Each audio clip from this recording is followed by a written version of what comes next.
What's shaking, everybody? My name is Ross Mandell. I'm coming to you live today from Miami, Florida.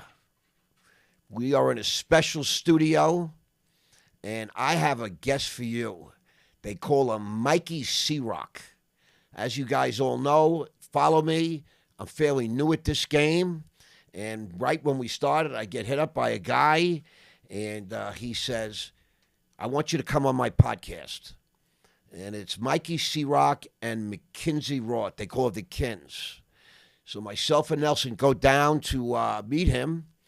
And I spoke to the guy on the phone. He sounds like a rough and tough alpha male, a man's man. And, you know, I dig that stuff because that's who I am, where I come from, right? And I meet this guy, this stunning sidekick of his, the Kins. And we have a great podcast. And I have mad respect for him. His name is Mikey C-Roc, Ciorrocco, he'll correct me, and he has his own agency, and we're going to talk about that today because he's a special guy doing special things, and if you haven't heard of him, you will now. And I just want to say, Mikey, thanks for coming. Thanks for having me, man. My pleasure. Yeah, let's go.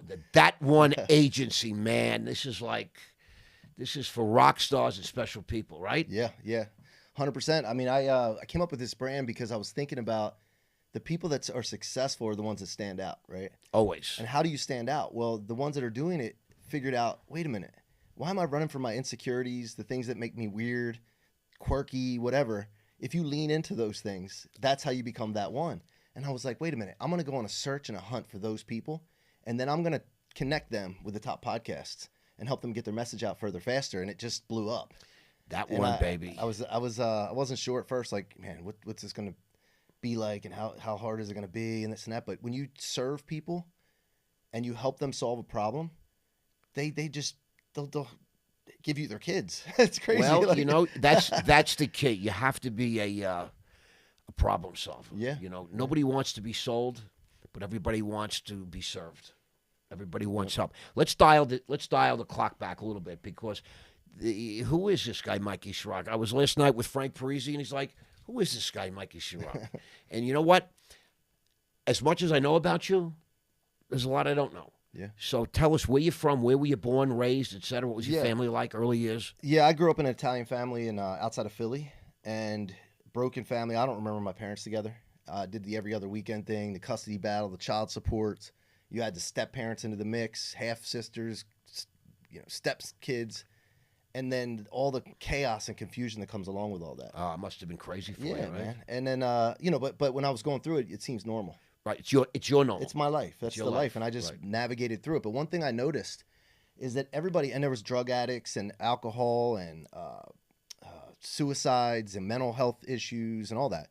But one thing I noticed is everybody that was going through these things would always tell me a story as a kid of why they were like that. And I was like, it was so clear to me at that age. I was like, You can't see that you're causing and creating this future by telling this story about yourself? Right.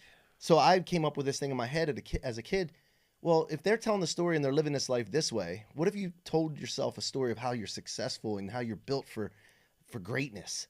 And I started living that way, and I started noticing the results from it, and at a young age. So it's great, bro. I just carried that through. You know, Ali, when he was Cassius Clay, he said, I'm the greatest. Yeah. I'm the greatest. He's saying it since he's a little kid. And you know what? One day he looked up, he was the greatest. Yeah. So you do fulfill your destiny. You do put it out People there. just don't believe that it's possible. They don't understand the power of, saying I am. They don't understand they don't get it. Their own power. Now, here's the other thing. When you do say that and you get results, people put it on a pedestal. And they're like, oh my gosh, this is crazy. I can't believe it. Right? What are they saying? I can't believe that I just did that. Right. I can't believe I created that. Correct. And see, God created us to be creators in his image. I am. Right? So if that's the case, then there's no limits. And you know this. There are no limits. No, I teach this. This is my life for years and years. There's no limits. No limits. You got to stop putting on a pedestal. And one of my mentors, great Rich Dolan, told me one time, he's like, you got to stop saying this is crazy. I can't believe this. Because when something great happens that you just created out of a thought, an action, you got to say, of course that happened. Of course. Exactly. It's, and I find I've had some crazy goals. I've achieved some great heights. And I'm going to just say that I always expect to. Yeah. That's my expectation. Yeah. I'm not shocked. Yeah. You know, I'm not shocked, and I'm not shocked that I'm controversial. You know what I mean? Because I am. Yeah. And that really. But you're is, that one, man. You lean into it. You I love think it. something. I and love the way you branded this. unapologetically. I love the way you Thank branded this. Thank you. So you grew up in Philly and high school. Yeah, I went to high school in Maryland, northeastern Maryland, a small little school. Played football, wrestled, baseball. I mean, you're a big all that boy. stuff, Were you always a big kid, like strong well, kid? I'm 5'7", but 210. Yeah, you know? but solid as a rock. Yeah, I've always had thick bones. I guess Thick. you call it big bone. Thick. Yeah, I don't know Powerful where it came man. from. I never Powerful broke a bone man. in my body before, so Drank a lot of milk growing up. yeah, probably Cheese. protein. And, Yeah, a lot of protein. yeah. All right, this is great. You know, so Mikey C-Roc, did you go to college? Yeah, I played football at a Division III school in Maryland called Salisbury. It Okay. was Salisbury State University back in the day. Now it's Salisbury University. See, I know these things. Yeah. I'm a University of Maryland guy. I Yeah, graduated. yeah, that's right. And I endowed the university in Yep. 2004 after I did my fund deal. Yep. I gave them $500,000. We set up an annuity program. We got the university to match that, and then we got the state to match that. Yeah. So we have the Leaders for Tomorrow program Okay. at the University Yeah, of love Maryland. it. We give 3 kids a complete ride through the business school. It's called the Ross H. Mandell Scholarship. Yeah. And And you know, I live in Ocean City, Maryland. The beach. Well, we're going to get to So, that. yeah, Yes. so Which you know that Ocean City, you know, when I was at school, I grew up on Long Island in a very privileged kind of area. We had a beach, right, you know, as part of the town. I see how you could take that for granted because people live all over this country and Yeah. they have to travel and reserve and hotel and fly. Yeah, I mean, I have people to coming get in all the beach. time. It's a resort town, so they're coming from out of town and they're living it up. And in the It's morning, a resort town. yeah, in the morning I go to the boardwalk when it's nice out, and I'll walk or jog, and I just watch all the people, and they're coming in, and I look at the ocean, and I thank God every day I get to see that. I mean, I'm just filled with gratitude, man. Because It's great. I don't want it to wear off, I had a beach house right up until the point when I went in, and right on the sand, right the same beaches they have in the Hamptons. Yeah.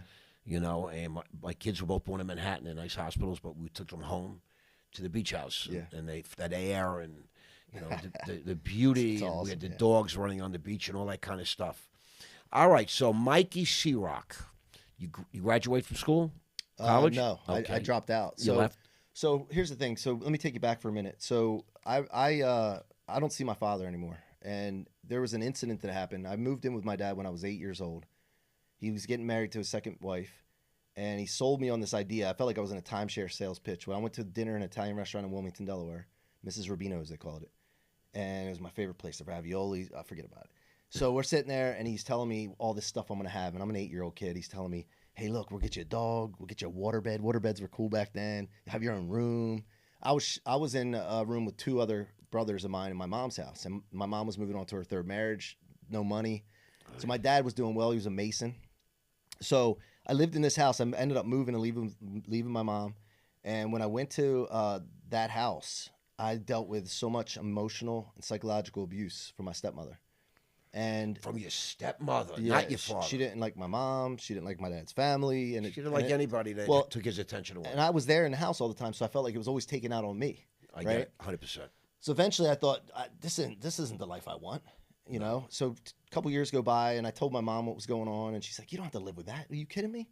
So I went to, I had her, she filed court papers for custody, and I didn't know when those papers were going to be delivered. And I'm coming home from school every day waiting, and it was like, just like stomach was upset all the time. Anxiety. Oh, my God. And so then I eventually the papers were delivered one day, and I came home from school. My dad had these papers in his hand. He's like, "What's this?" I was like, "I don't know." He's like, "Go back to your room."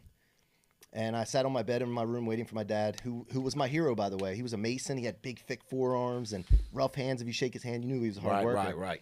And he used to carry this wad of $100 bills in his pocket all the time.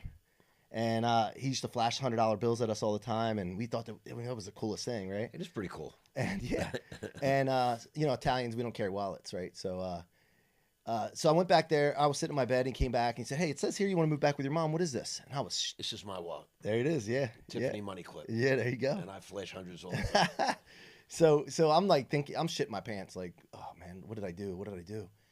And he says, "Yeah, you want to move back to your mom. She doesn't have anything. She's got men coming in and out of the doors every day. God. No money. You got everything you need here. What is this?" And I said, "No, I already made up my mind. I don't want to discuss this. I don't want to get into a discussion because I knew he was going to try to sell me on staying. And my mom had warned me of that." Yeah. So he goes, "Okay, if that's the case." And he takes this $100 bill, this wad out of his pocket. He peeled one off, crumpled it up, threw it at me. He said, "Here, you're going to need this when you're living on the streets with your mother one day." And he turned around and walked out. And I'm a 10-year-old kid at this time. Oh, my God, bro. And I said, you know what? And I had this streak in me, man. I was just like, I'm not going to need that money.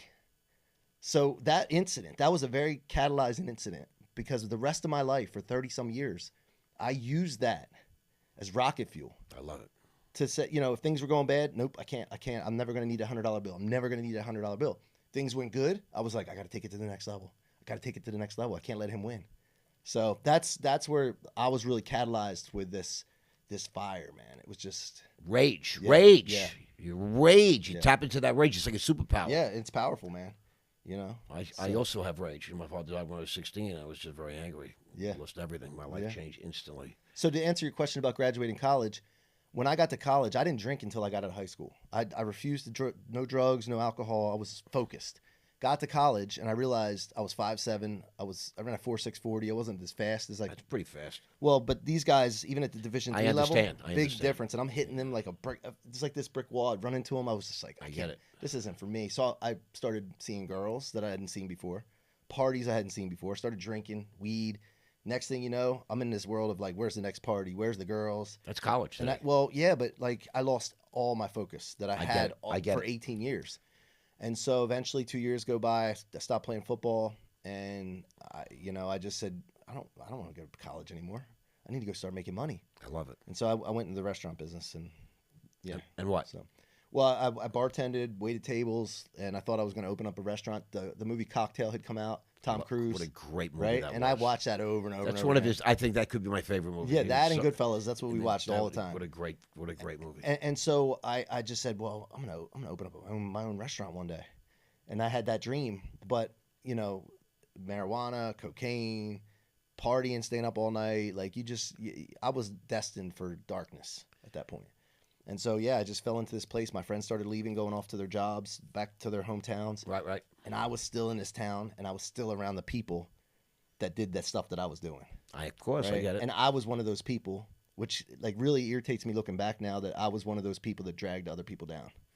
And so, and then I went into that town, and I said, I got to get another job. And one of my regulars came in. His name's Joe. He was a mentor of mine. He kind of dragged me out of that restaurant business and said, hey, why don't you come work for me? And he had a water treatment business.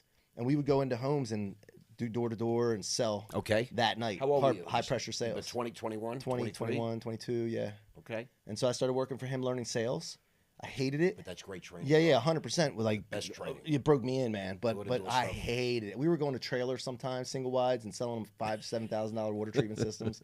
And the thing that got me sometimes, they had great credit sometimes.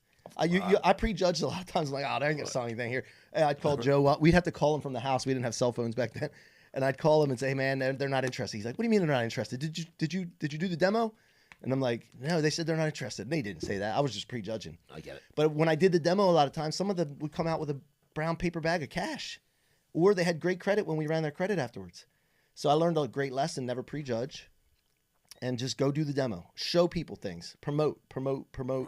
And let them make the decision. You never know where it's coming from. Yeah, I'm a professional at this, and I can tell you, I've been in groups, and I'd be pitching 6 multimillionaires at the Dorchester Hotel. Yeah, I had an amazing deal, great proposition, and the guys would say to me, "Oh, this guy's going to do $500,000. This guy's going to do $300,000. This guy's going to do this guy's," and I'm like, I'm just listening because I'm doing this so long. I know that you don't know, and there would be one guy that shows up. Doesn't ask a question, doesn't say a word.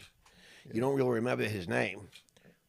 And this is a guy that when the meeting's over, he wires in $500,000. Yeah. With no fuss, no muss. The guys that are talking and asking all these questions, they just want to show that they're, players of some sort, but they're full of shit. Even to this day, I still have this thought that comes in sometimes when we're dealing with really high-end entrepreneurs, biohacking, longevity, wellness experts, movie producers that have done $200 million in the box office, and it still pops in my head sometimes like, oh, they can get on podcasts by themselves. They don't need us. And then I have to push that down really quickly. Correct. Because I'm like, no, they need us. Like what the asset that we have and what I worked on of going on 1,100 plus podcasts as a guest and doing 1,000 episodes of my own show, like that's an asset, man. And that asset is valuable. and people do not have access to what I have access to. Of course not. So I still have to push that thought down because it still creeps up sometimes. Like, I get it. you know, I but then get it. but then they give you 10,000, 20,000, whatever, and it's like, and they're happy and they don't complain, and Well, yeah, you're so- performing a legitimate service for people. Yeah. But let's go back. You know, you're smoking, you're drinking, you're going to be in the restaurant business. Mm-hmm. You're in your 20s. You aren't this world-class podcaster at this point. well, you know, So tell us. I want everybody to understand that you're just not some privileged cat no, that all of a sudden became a podcaster. That's why I want to Yeah, unravel who 100%. Mikey C-Roc is, and we've learned a little bit about you right now, and I love what I love what I hear. I have mad respect for you. thank you. Because kind of the things that you use for fuel have been fueling me my whole life, right? And I love when Dana White says, "Tell me I can't." Yeah, Fucking tell me I can't. Go fuck yourself. yeah. I love that when Yeah. somebody says you can or how tough something is. I'm like, okay, watch. Yeah. So how do you go from that guy to this guy that has been on 1,100 podcasts Yeah. and had 1,000 episodes? Yeah, so first of all, I'm so glad if I got into the party scene like I did, I'm so glad I did it prior to getting money.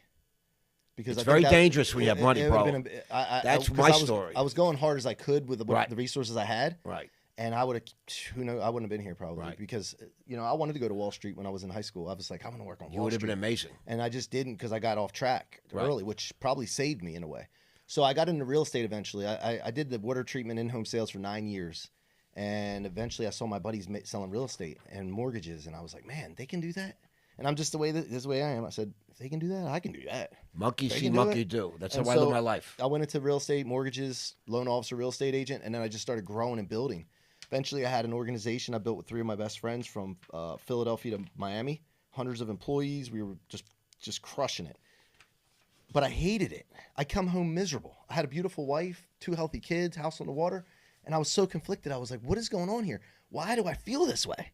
I thought I was doing everything I was supposed to be doing. Watch what I watched my dad do, my uncles, my Right, grandfather, right, right. entrepreneurs. And then I came to the conclusion one day, I was just like, I hit 40. I'm like, I can't do this the rest of my life, man.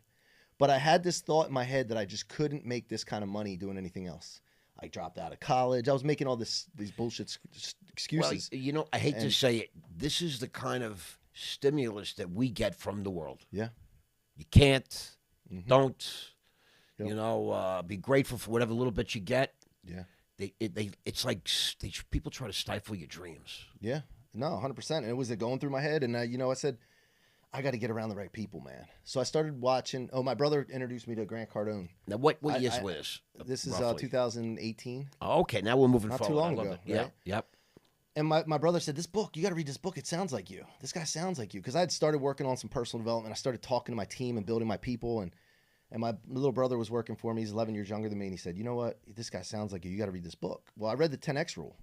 And that book talks about thinking bigger, predicting that it's going to take 10 times the amount of energy and resources and time and people than you think it's going to take, because that way you'll hit the goal. But if you don't do that, you're going to run into things that you don't expect. You're going to quit. So, but that was the main lesson in the book. But that wasn't the main thing I saw. I was already thinking big when I had gotten the book. But there was a lesson in there that's the most powerful thing ever, is that I started dreaming big, and the people around me made me feel like I was crazy. They would be like, "You do a podcast? You want to do something else? Like you do?" And it's the people closest to you to do this. And they're reflecting upon their own beliefs and the fact that they quit and they can't see themselves doing it. But the lesson in the book, Ross, is this. When you have a big dream and you start sharing it with people, or you go and start acting on it, you're not crazy if people around you say these things. You're not the crazy one. I thought I was the crazy one. They're just confused. And that lesson right there, I was like, when I saw it, I was like, oh my gosh, I just got to push the pedal down. And that was it, man. Like that thing like that, I was off to the races, and I just leaned in. And Grant told me one time, he's like, you got to be playing a bigger game. You're regional, bro. Go global, get known globally. And I'm like, well, I don't want to be a celebrity. He's like, no, not for ego, impact. If people see you and they know you, whatever you're focused on, if you're a genuine dude, you're just going to explode. And so I said, well, I don't know how to do that. He said, you don't need to know how, just commit. I said, all right, I'm committed. I'm all in. He said, now the how will appear. And then he said, go get on podcasts. And I said, okay, which ones? He said, all of them, just like that. Exactly all right. of them. Exactly right. So I said, okay, I'm coachable. I started going on 7 to 10 a week. I went on every podcast. I was the first guest on many shows, which made me a hero in those people's eyes because nobody was going to say yes to them at that point. And then I went on women's shows talking about perimenopause and menopause. I wasn't talking about that. They were talking about I didn't even know what perimenopause was, okay? But I was telling my story on their show and lighting them up, man. And 7 to 10 a week for 5 years straight. People don't realize the work that goes into this. That's how I got to 1,100. 5 years, 7 to 10 shows a week, taking the content, repurposing it. This is before Reels and TikToks and everybody was pushing their content out. And I was blasting it everywhere, becoming omnipresent. I wasn't really everywhere, but it appeared that way because when people go on social, they see me interviewed by multiple different people, which the perceived credibility and authority goes to the roof. People say to me now, bro, you're everywhere. Yeah. Yeah. And I got that too. And I was like, I'm starting to feel it. It's working. However, when I had that, the first thought came in my mind, okay, I got there. Then I was like, nope. I got to use this and push the pedal down harder when they're saying that. And that's what I kept doing. I kept just pushing that gas pedal down. And before you know it, I was being invited to speak at huge events with huge names. Tucker Carlson and RFK Jr. were in a green room with me last year. And I'm sitting there and I'm like, how the hell did I get here? This is crazy. 15,000 people speaking in front of, it's just wild things happen. And I'm the kind of guy that when I see things work, I can't shut up about it. I got to help other people with it. So I'm like, oh, I got something here. I got to get this to the world, to those that need to know this. This isn't that hard. And so I started sharing it with people. So what a guy, everybody. You're hearing this. I mean, I'm mesmerized listening to this because as much as I thought I might know you, I don't know you. Yeah. But this is one of the greatest tools 100%, to get to know people. Yeah, I agree. I feel very empowered. I could ask you anything. Yeah. I ask you about your sex life. Yeah. I ask you about your family. I'll talk about anything. You want to talk what's your about favorite color? I'm just, I'm playing, but I'm just saying that it's the power of podcasting, and it's unregulated. We're in a business, fuck you. Yep. Right? If you're on Sirius Radio, the FCC is going to call in 2 minutes. You start cursing this, that, you know what I'm saying? Yeah. We are unregulated. Yep. And we have our own network. We're building our own little network. It's amazing. It's a great opportunity. It's huge. Remember, I grew up there with 3 channels, CBS, ABC. Me too. And it was I grew up black and public television. Black and white TV. Yeah. Black and white. Yeah. I'll never forget when Steve Edelstein is the first kid on the block that had a color TV. The whole friggin' block ran out there. And we were all sitting there like, oh, my God, daddy, mommy, you got to do this. You got to get, color TV. I like to have a little personal perspective here. My team put together a little, some thoughts and stuff. So what's a lesson you've learned? I mean, the hard way. You shared some of that already. Yeah. When building in this particular space. I think it's when times are tough, you just keep going. There's some mornings I wake up and I'm like, what the hell am I doing? Because I was so accustomed to you got to be in a business that's the mortgage business, the real estate, something like more legit, yeah. More accepted, and right. I wake up some mornings like, what the hell am I doing? And when it gets tough or I'm dealing with, problems or whatever, I just tell myself, keep going, dude, keep going. I talk to myself a lot. We all do. And I tell myself, dude, I'm my own coach. I want to be around somebody that thinks like me. You have to manage your self-talk. It's very important. Yeah, but when you go through tough times, this is the biggest lesson. It feels so permanent at the time. Permanence, I call it. And, you go through a financial difficulty. Well, we're not going to be able to eat at those nice restaurants that we did anymore. We're not going to be able to travel anymore. This house that we live in, we're going to have to downsize. That's the first thoughts that come to your head because you feel like it's the end of the world. It's permanent.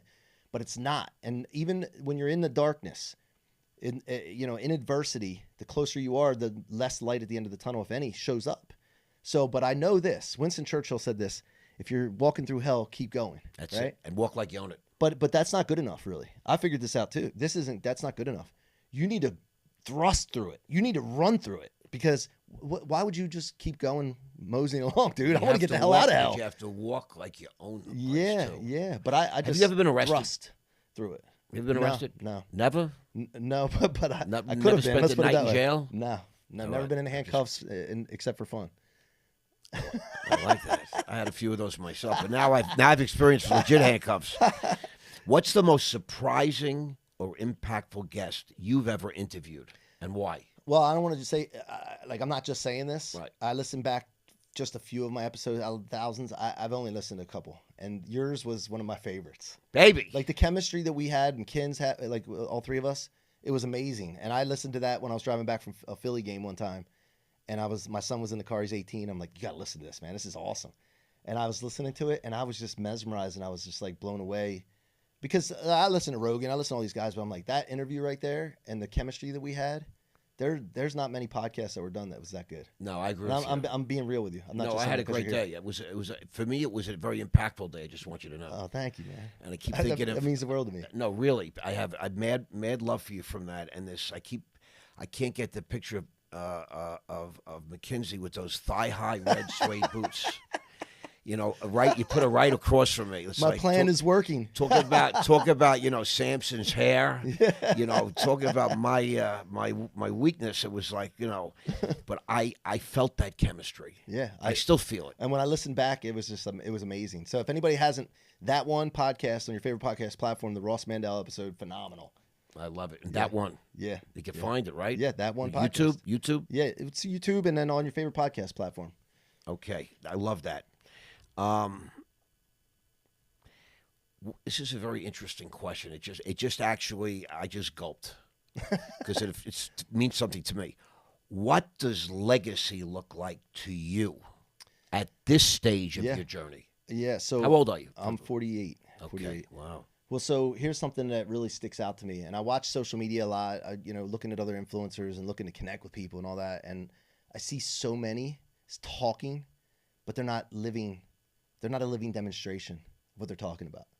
And so for me, I met a lot of people that I put on pedestals. I should never put a human being on a pedestal, but when I was younger, I did. And I met a lot of those people, and I was disappointed.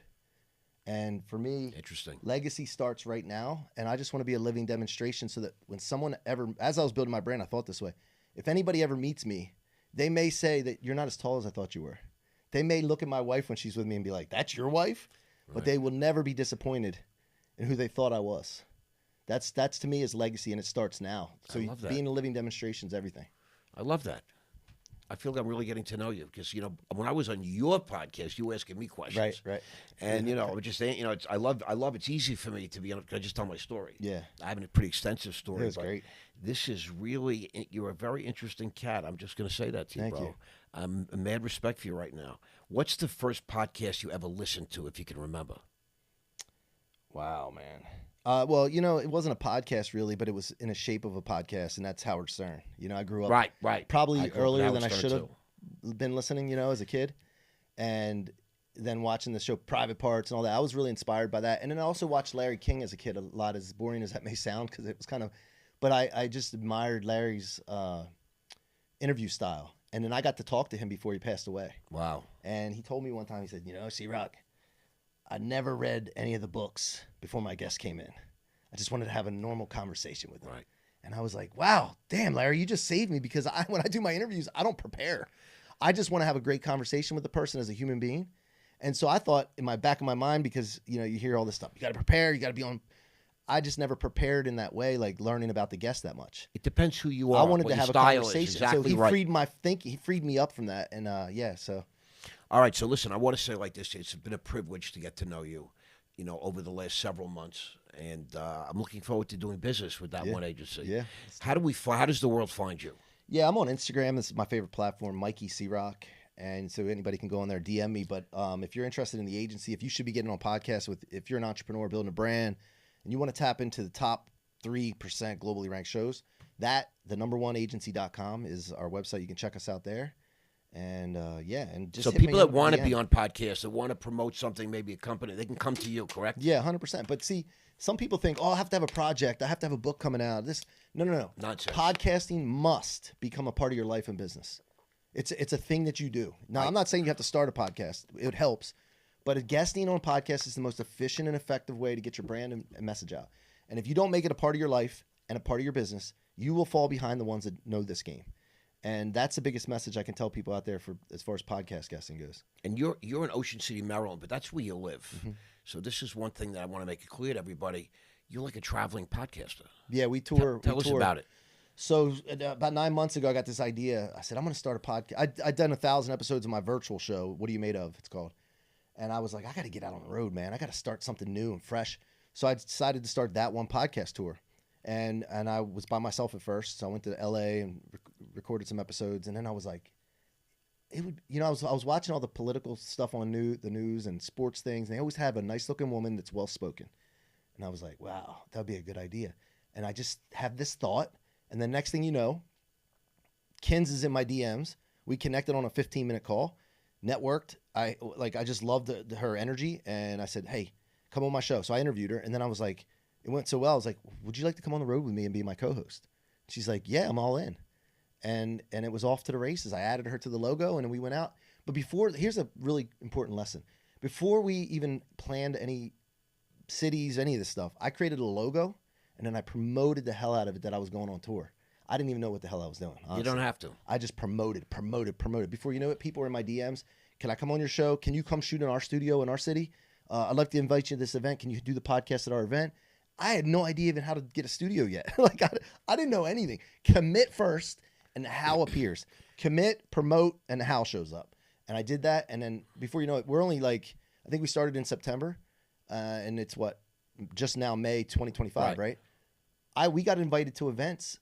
Like last night, I'm at an event that's filled with high net worth individuals, top entrepreneurs. Influencers, and we're helping host this event with our podcast. And we're like the main, all the sponsors paid $250,000 to be there, $25,000, $50,000. Right. And our logo is in a big, right in the middle of the step and repeat. I saw it. Little I saw it. Around. Just, I wasn't there, but I saw it on social media. Yeah. Shout out to Neil and Nicole. Thank you guys. I'm just so humbled that people want to be around us, man. And it goes to the point of just serving, being a servant person. It just attracts the right people to you, man. Well, I think you're in the right place at the right time and the right industry. That's why I'm here. Yeah. I'm in this business. I'm a little bit of a visionary, and I have been throughout my life. And this is the Wild West, and there's some big things coming. And there's a way to, I believe in the next 2 to 3 years, you know how you said, I should be in the mortgage business.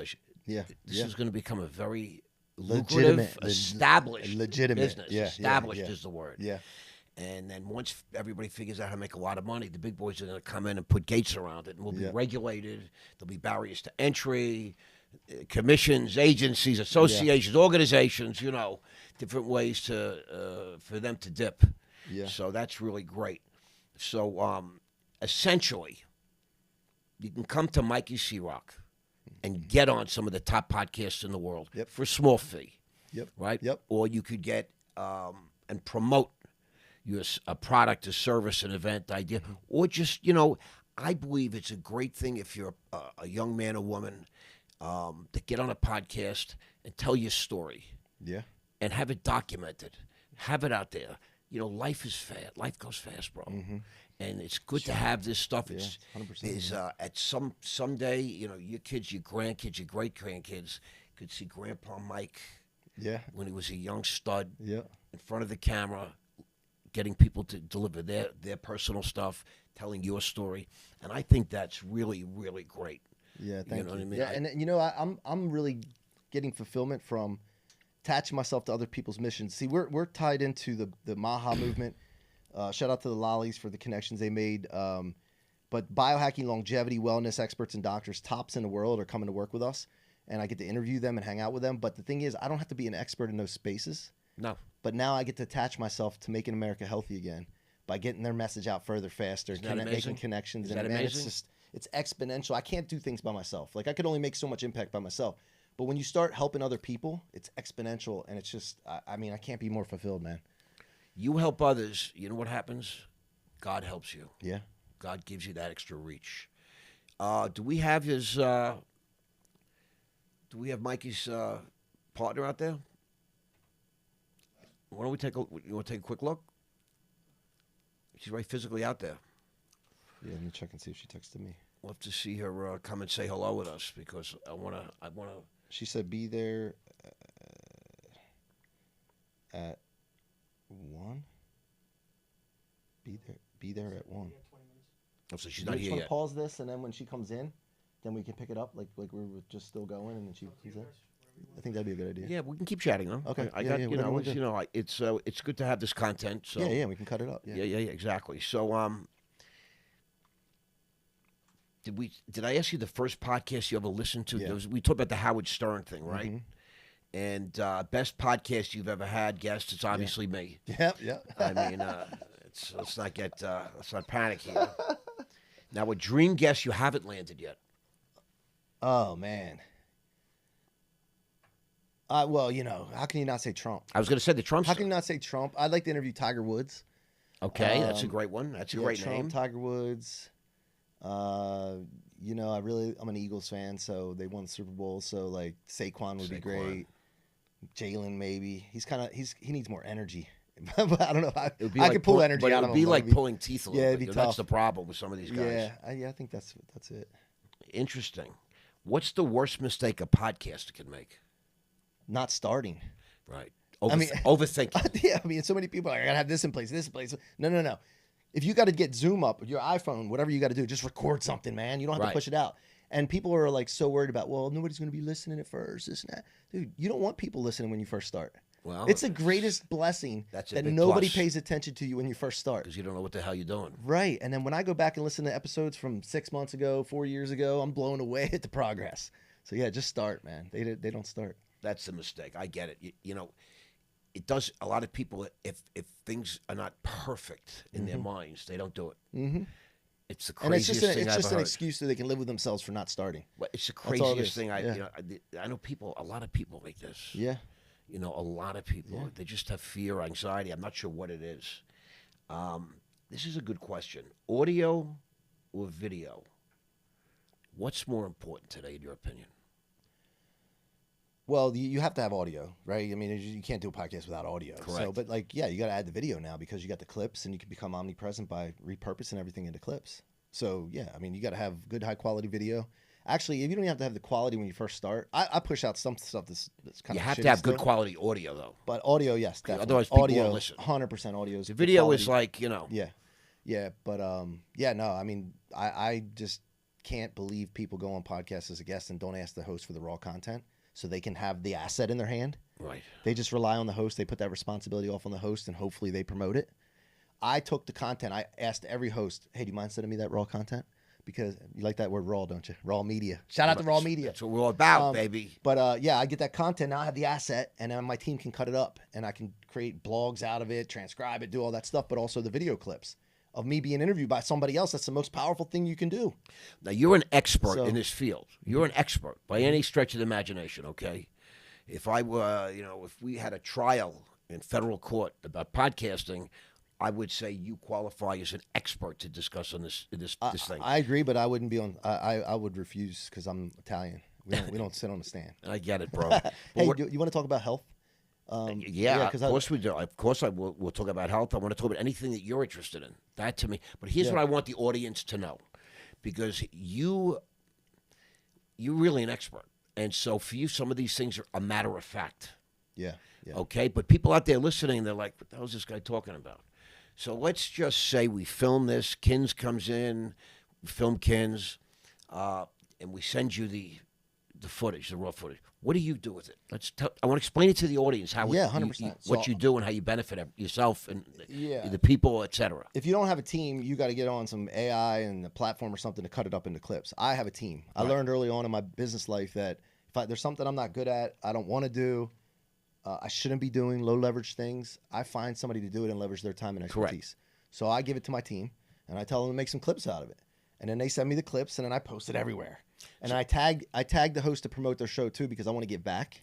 Collaboration is key. Yeah, and then it just goes everywhere, and then people see you being interviewed by multiple different people, and the perceived credibility and authority from the viewer. You may already have perceived credibility and authority, but the perceived credibility and authority, dude, there's nothing like it. I mean, people see you being interviewed by multiple. They're like, who is this guy? When you started first coming out again, and I saw you on Brad Lee's the first time I saw you. I didn't even know you before. I might have saw some things back in the day when you were in your heyday, but I don't really recall. But I saw you on Brad, and I'm like, who is this guy? And then that's that perceived credibility and authority, and I was like, oh, I got to reach out to this guy.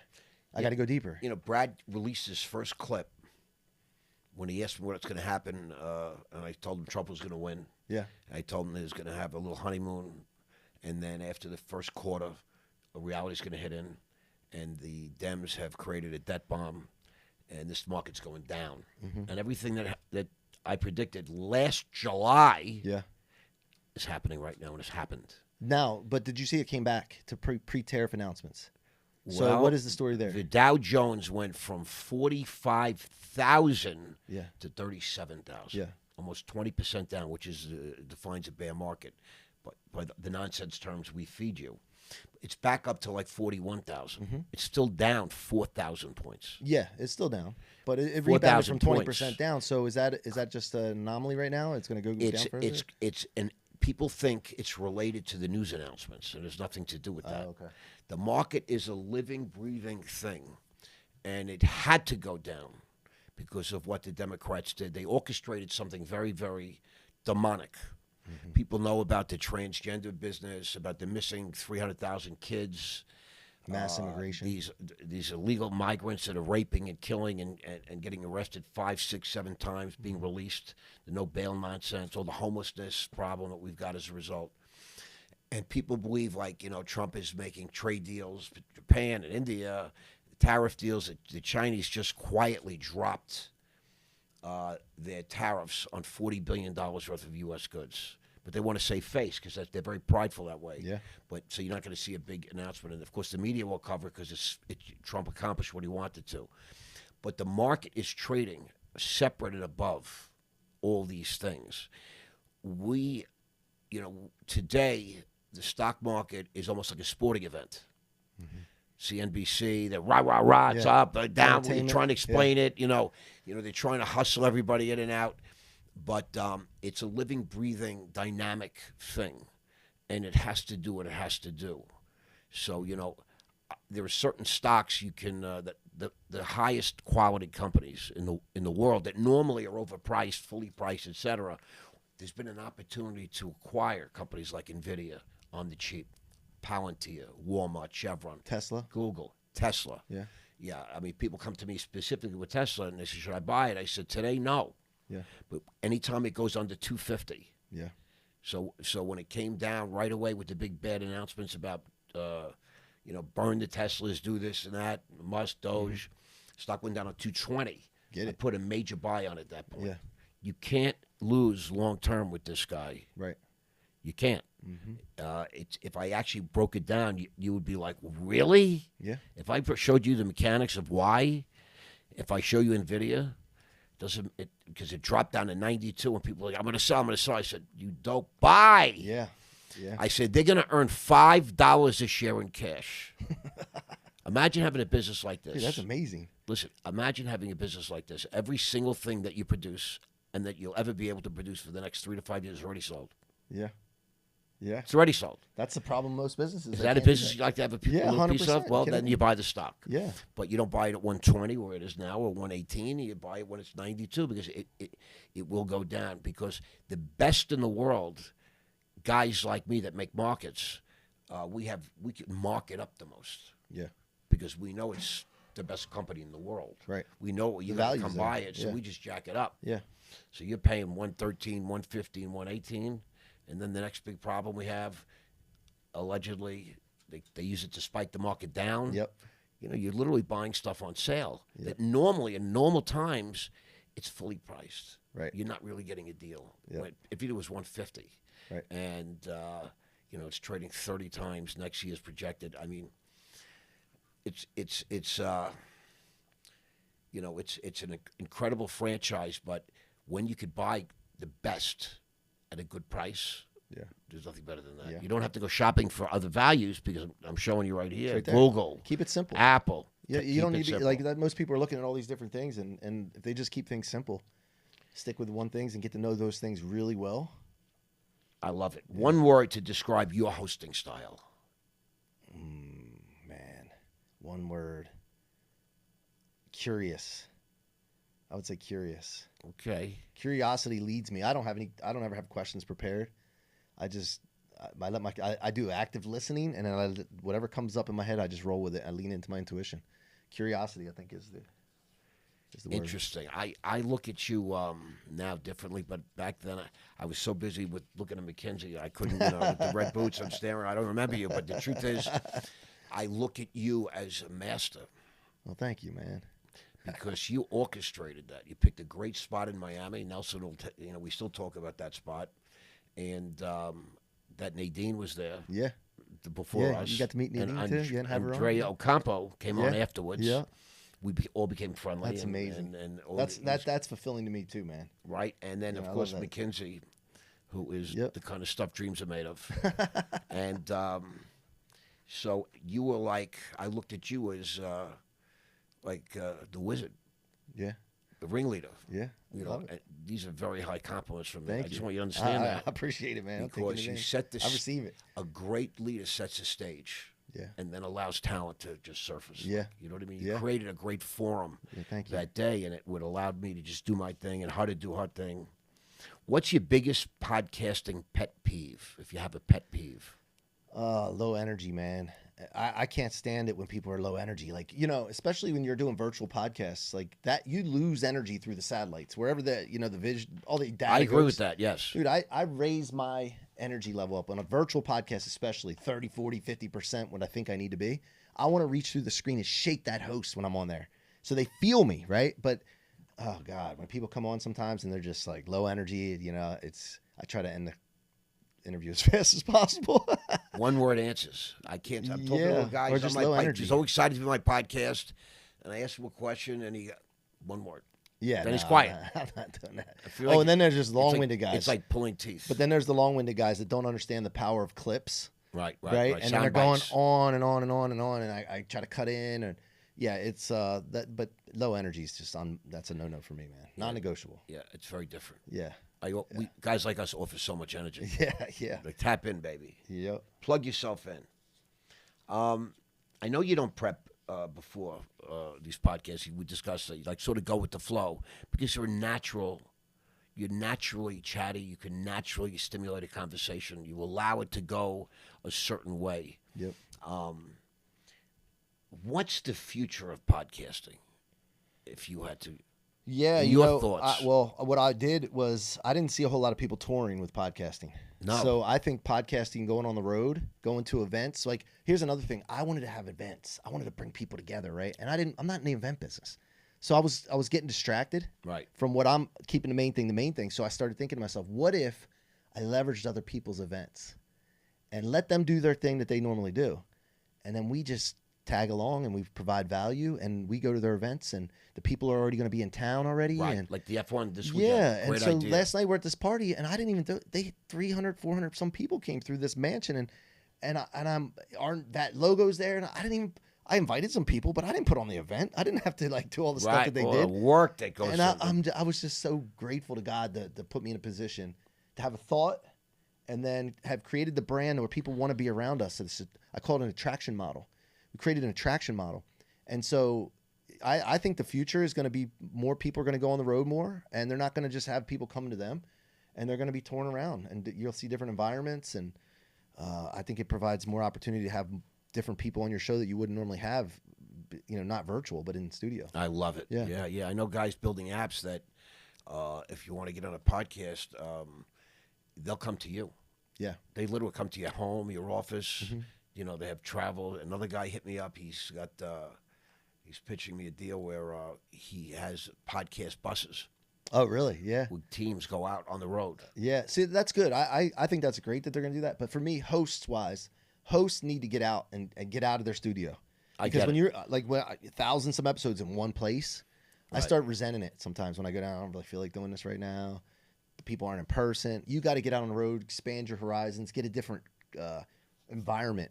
I think different environments spur creativity. I agree with you. And so I for me, get it. I think that every podcast host should go rent a studio. It's only $200-$300 an hour sometimes, and that includes all the setup and everything. And just get out on the road, man.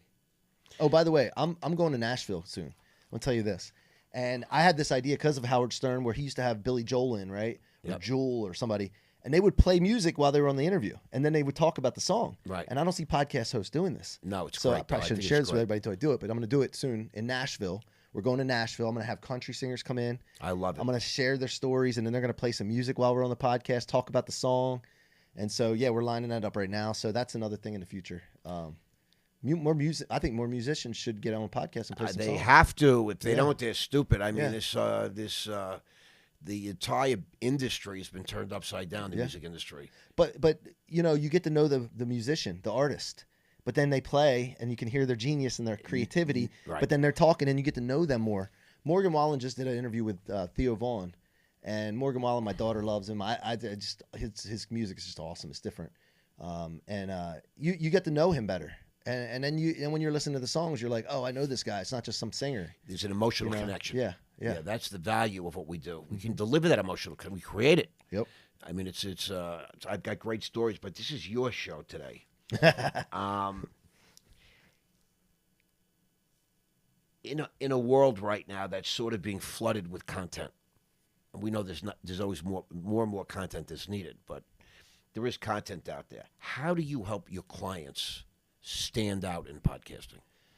Well, first of all, that thought that it's, I hear this about podcasting too. Everybody's got a podcast. No, it's not untrue. everybody. It's not true. It's untrue at all. It's a limiting thought, and people have to just stop thinking that and be that one. Be themselves. If you're yourself, it's not flooded unless you're pushing all the content out. Authentic. Being authentic. Being yourself. Yeah, authentic, 100%. Being raw. And lean into it unapologetically, and then you're going to stand out. And then all the other stuff out there it doesn't matter because you're separating yourself from everybody. So we teach that. But we also teach, make sure you get access to the content from the host so that you have control of the asset so that you can do what you want with it and then push it out. I'm going to say this again. This is the most important thing. People need to see you being interviewed by multiple different people. Correct. I get that 100%. I'm living that right now. And that's the power. And let's talk about health, man.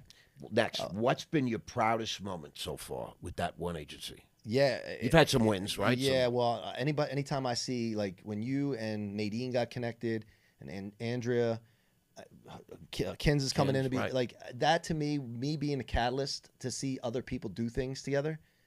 I'll never like. That's all you. That's all. It'll never get old, man. And I just can't wait to see. I get excited for people's success and seeing how they collab. So yeah, so great, bro. Now let's talk about health, wellness. Yeah. Maha. Let's talk about That1. Let's talk about Mike C-Roc. Yeah. What's your position? Well, so our body is a temple. We're like, I don't believe that my body is who I am. I'm a spiritual being, and I'm using this vehicle. Right. But like, if you have a car, you got to take care of your vehicle. You got to wash it, keep it clean, oil. Like, why people don't do that blows my mind. And so I started hanging out with people that are into this stuff: biohacking, longevity, wellness. And then I got my family all checked, and we got our blood panels done, and testosterone, hormones checked, and all that. And then we started just easing into it. Peptides, obviously sleeping well, eating right, exercising, all that. I was always exercising, and then we started seeing these results. And then it's like, holy cow, you don't have to be, you don't have to be in the gym like every single day, 2 hours a day. You don't have to be so strict with your diet. You can do some things that optimize things, and then you can actually have these veins popping through like you have. Like, I didn't have these things, man. Now I have some veins popping through. It's like, wow, the visceral fat's going down. Yep. And then you just feel great. So, I got my testosterone checked. It wasn't real low, but it was in the high 500s. I went on this thing called, instead of TRT. TRT is testosterone replacement therapy. That suppresses your body. Some people need that, but that suppresses your body's production of testosterone. And for me, when I was in the 500, I didn't want that. I didn't want to suppress that. I wanted to keep that, but I wanted to raise my testosterone. So I got on this thing called enclomiphene, which is a peptide. And enclomiphene basically uses your pituitary gland, I believe. I'm not an expert at this, but it goes and helps the testes produce more testosterone. And I doubled the testosterone level and free testosterone level in 5 weeks. Wow. So I went to 1,100 and change total testosterone, and from 100 to 200 free testosterone. Wow. Energy, libido. I woke up in the morning now with a little friend that wakes me up. You know what I mean? Your wife must run away from you. Oh yeah. Now my wife as well. Women they don't understand that testosterone is for them too. I get it. And my wife, she's gotten taken care of now, and we have a lot of fun. She's full of energy. Her business went up. People don't realize that your business is affected by your health and your hormone levels. Everything is. Her business went up because of the So. I love this expression. You have 100 issues going on in your life. But as soon as you have a health issue, you only have one. Everything else. You only have one. Yeah. And the older you get, the more truth that becomes. It's unbelievable. Yeah. So my thought now is I want to be in the best shape of my life. Every morning I wake up, I want to be in the best shape of my life. And that just makes all the decisions that I make now go along with that mission. So, and everything's based on micro decisions. Do I have this drink? Do I eat that donut? Do I eat this pizza? Do I eat this? Do I go to bed now? Like, micro decisions start stacking up. And then once you do it for a day, a week, 6 months, you start seeing results, and then you're hooked. You can't stop. And so, you know, I want to make sure that I'm always in the best shape of my life at all times. And I got to tell you too, some people that don't work out hard, you start working out hard and you start making a habit of it, and it becomes your lifestyle. When I go to the gym and work out hard, it's just what I do now. I don't dread it. You know what I mean? I look forward to it. I remember dreading it though. I remember going on a jog and be like, this sucks. Right. Nothing good ever comes without it sucking first. I get You know it. what I mean? Listen. So, yeah. If it was easy, everybody would have it. Everybody would look great. How about you? Like, what have you been doing to, at your age now? So I was really, really fit. I remember seeing them old videos. I was really last night we were watching American Greed was on it. Yeah. At 7:00, and I spoke to Kins on the phone, and she's like, "Wow, you really look like a stud, boy. Look at you." It was my 19-inch arms. I was a big kid. Yeah. I was fighting, but I went into federal prison. I was 57 years old. Very healthy. I was in the system 9 years and 4 months with basically no medical help, no nutrients, right? No peptides, no supplements. My first year or 2 years, we were lifting weights. We had a beautiful gym I was in prison here in Miami. Yeah.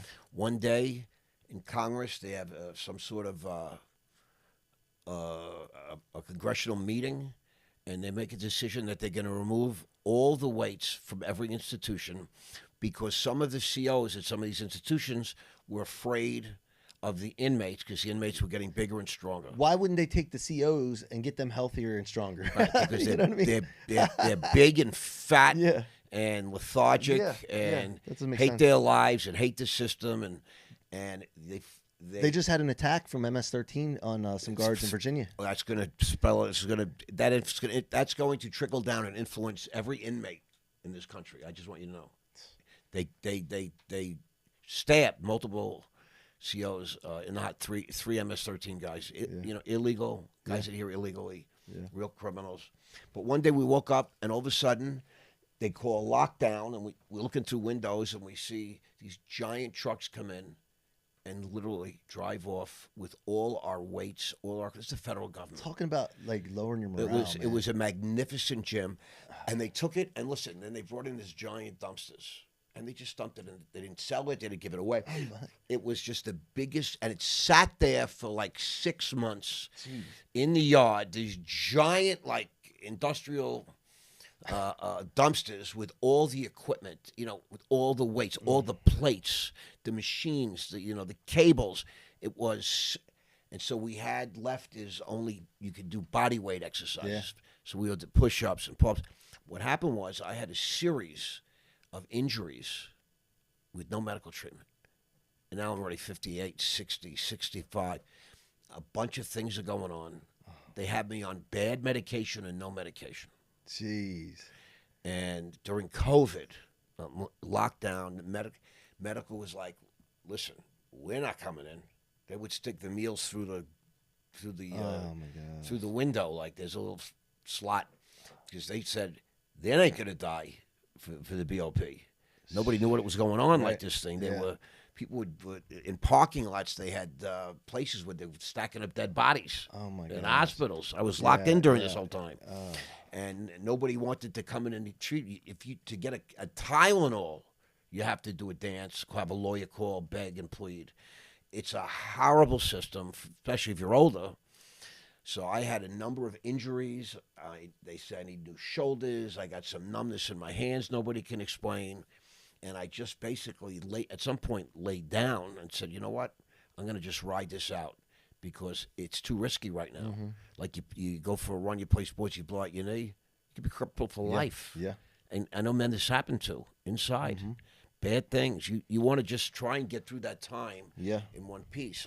When I first went in, I was still Ross and I was active and I was doing all these things. I'm lifting, I'm working out. And so now I just started getting back into it. Yeah. Good. And it's painful at first because the soreness, but my body has muscle memory. Mine has Yeah. a little dementia. Well, do you do peptides at all? Yes. Okay, BBC 157 is a I good one. took it today. Yeah, good. Do you inject or oral? Inject. Yeah, good. Yes. Yeah, that's good. Yeah, that's a good one. 141, 157, a couple of different things. And testosterone, you had that checked and all? Yeah, I'm on. Yeah. You feel different? I'm on test. Well, I've been taking it for I took it all through my 40s. Oh, you did? Okay. 50s. Yeah. Okay, yeah. So you got to get. But I back had to 10 it. years off it because my receptors are all real good. Yeah. And But now since you've been taking it, you feel like you notice a difference now? 100%. Yeah. 100%. And I amp it up, Yeah. And I'm under medical care. I'm under doctor's care. I have prescriptions for all. I get my testosterone from CVS pharmacy. Yep. You know what I mean? And so everything is proper in the way it should be. But when you're on the inside, there's none of that. well, when you go in, they say there's a formulary, and because I'm an older guy, testosterone is literally a prescription in my jacket, in my record, and they say they give it to you. It's approved in the formulary. Really? Yeah, but when you go into the place, you can't get it. They won't give it to you. Oh my gosh. If you're dying of like HIV, they give it to you maybe. Jeez. Well, there's another peptide I take. It gets rid of visceral fat, and it's called tesamorelin and ipamorelin. Yeah. Simolin. And man, it's been like 5 weeks. I noticed a difference in it, and now I've been. Well, it instigates you to produce more growth hormone. Yeah. Remember, my body's. I'm 68. I don't produce anything. Yeah, anymore. yeah. So I have to put it in my body. But and it's been great, man. Because look, I work hard. Like I'd go cardio. I try to eat right. It's not. It's just like you get older, it just doesn't. And visceral fat's the worst thing for your heart, man. The worst. And so you gotta be paying attention to that. So we were interviewing people till 1 a.m. last night. Were you really? Yeah, the event started at 10, and I didn't get to network as much as I'd like to because we were in this living room area. Right. But they had a yacht. People were on the yacht. Then the cops trying to come shut it down. But the guy that's throwing the party, his name is Neil. He runs Vegas hip hop parties and concerts and stuff. Does 30 to 50 million a year in revenue. Wow. Young kid, like amazing dude. He must have had his lawyer there because in case he had any problems. Yeah. The cops were there when you started the party. They had 2 cops there, but then they came and tried to shut it down. And then his lawyer went out there and talked to him, and they let him. I was invited on the yacht, just so you know. Yeah. I was invited to like 5 or 6 different events, parties, and you invited me. Yeah. And but it's just not my thing. Yeah. You know what I mean? I mean, I've done all those kind of things course. over the life. This wasn't as much like I went to one early event last night, and it was like loud music. You couldn't hear anybody. Shawn Michael Kelly thing? Yeah, and then drinks, and then you go to this party in the mansion, and they had music, but it was like lower, so you could talk to people. That's more for me. People had some couple drinks here, but it wasn't like it was. This was a different type of event. Like cool. Yeah, so I'm not into the party scene. It's just that I'm there music. I'm intentionally want to make connections and build relationships with people. I don't have time for loud music. I can't talk. It's the worst thing in the world. Yeah. You put together 500 people in a spot, and it's so loud no one can talk. No, what's the point? This was like you know what I'm saying? I'm like, what's the? I feel like slapping someone in the head. Yeah, this was. They have some old playbook that so they. They're going to Dallas next, and then New York, same kind of event. So we're gonna go with them and do the same thing. Are you really? Yeah. Is that just Iconic's brand thing? Or no? Well, Iconic, and then Nicole has a company. I forget what it's called. Darn it. But she does this thing with high net worth individuals and family offices and brings entrepreneurs together and does these events. And I mean, Nicole? It's classy. Her name's Nicole, yeah. Do you know her last name? Keel, Keil. Because I got invited by a lot of different people, and I can't be honest, I don't really know them. Right. Like I know you, I know Shawn Michael Kelly. Yeah. But I got a whole bunch of things that I don't really know. Shawn does a good job in promotion, and he'll get with a club and partner with them and promote the thing. Yep. But dude, you couldn't hear, man. It's unacceptable to me. I need to talk to people. It's unacceptable to me. I need to talk to people, bro. And by the way, nobody wants the loud music. Nobody. So I don't say they have this going there old and chasing playbook. tail. You know what I mean? You don't want the girls to probably hear what you're saying. No, you want to be able to pitch a girl.